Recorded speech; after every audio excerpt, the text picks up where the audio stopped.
अल्लाह ने इस दुनिया में 1,24,000 पैगंबरों को भेजा। उनमें सबसे पहले पैगंबर, सबसे पहले इंसान हजरत आदम अलैहिस्सलाम थे, जिनको अल्लाह ने बिना माँ बाप के पैदा किया था। जब अल्लाह ने हजरत आदम को पैदा करना चाहा, हजरत जिब्राइल अलैहिस्सलाम को हुक्म दिया, जाओ जमीन से एक मुट्ठी मिट्टी उठा कर लाओ। जब हजरत जिब्राइल अलैहिस्सलाम ने जमीन से मिट्टी उठानी चाही तो जमीन ने कहा कि आप इस मिट्टी को क्यों लेना चाहते हैं? तो आपने बताया कि अल्लाह इस मिट्टी से इंसान को बनाएगा जो जमीन पर अल्लाह का खलीफा होगा। इस पर जमीन कहने लगी कि मैं हूँ इस बात से कि मुझसे कुछ कम किया जाए कि मेरी कोई चीज खराब की जाए।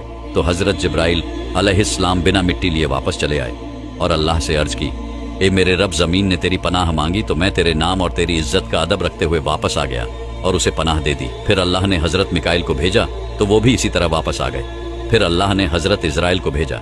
जब जमीन ने उनसे पनाह मांगी तो उन्होंने फरमाया, मांगता हूँ कि मैं उसके हुक्म पर अमल किए बगैर वापस चला जाऊं। फिर उन्होंने जमीन से मिट्टी ली और अल्लाह की बारगाह में हाजिर हो गए। तो अल्लाह ने हजरत इजराइल को रूह कब्ज करने का काम दे दिया और अल्लाह ने फरमाया, तूने ही इस मिट्टी को अलग किया है, अब तू ही इसे जमीन में मिलाएगा। और इस तरह इनका नाम मलाकुल मौत पड़ा। हमारे नबी इरशाद फरमाते हैं कि अल्लाह ने हजरत आदम को एक मुट्ठी मिट्टी से पैदा किया है जो पूरी जमीन से लाई गई थी, जिसमें लाल, सफेद, काली, नरम और सख्त मिट्टी शामिल थी।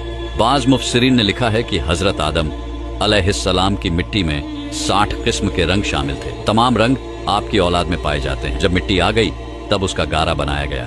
फिर कई साल तक उस पर बारिश बरसाई गई। फिर उसे हवाओं के जरिए खुश्क किया गया तो बजने वाली मिट्टी की तरह हो गई। फिर फरिश्तों को हुक्म हुआ कि इसको मैदान ए अराफात के पास वादी। फिर अल्लाह ने अपने दस्ते कुदरत से हजरत आदम अलैहिस्सलाम का पुतला बनाया। जब हजरत आदम अलैहिस्सलाम का पुतला बन गया तो इतनी खूबसूरत शक्लो सूरत नहीं देखी थी। वो हजरत आदम अलैहिस्सलाम का चेहरा देखकर बहुत हैरान हुए। फिर वो 40 साल तक पुतले अल्लाह ने रूह को हुक्म दिया कि हजरत आदम अलैहिस्सलाम के जिस्म में दाखिल हो जाओ। तो रूह ने अर्ज किया, या अल्लाह, ये जगह निहायत गहरी और अंधेरी है।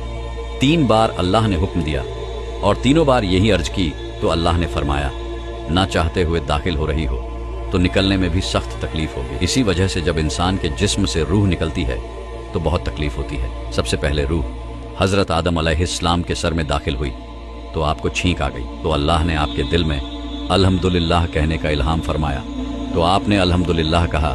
तो इस पर अल्लाह ने खुद या रेहमुकल्लाह कहा। जब आपके सारे जिस्म में रूह पहुंच गई तो अल्लाह ने फरमाया, ए आदम, बता मैं कौन हूं? हजरत आदम ने कहा, तू अल्लाह है, तेरे सिवा कोई इबादत के लायक नहीं। अल्लाह ने फरमाया, तूने सच कहा। फिर अल्लाह ने हजरत आदम अलैहिस्सलाम को फरिश्तों की बैठी हुई जमात के पास भेजा और फरमाया, जाकर कहो अस्सलामु अलैकुम। तो उन्होंने फरिश्तों से कहा, अस्सलामु अलैकुम। तो इस पर फरिश्तों ने जवाब दिया, वालेकुम अस्सलाम रहमतुल्लाह। फिर अल्लाह ने फरमाया, ए आदम, ये तुम्हारा और तुम्हारी औलाद के बीच का सलाम है। तो इस तरह हजरत आदम अलैहिस्सलाम की तख्लीक हुई।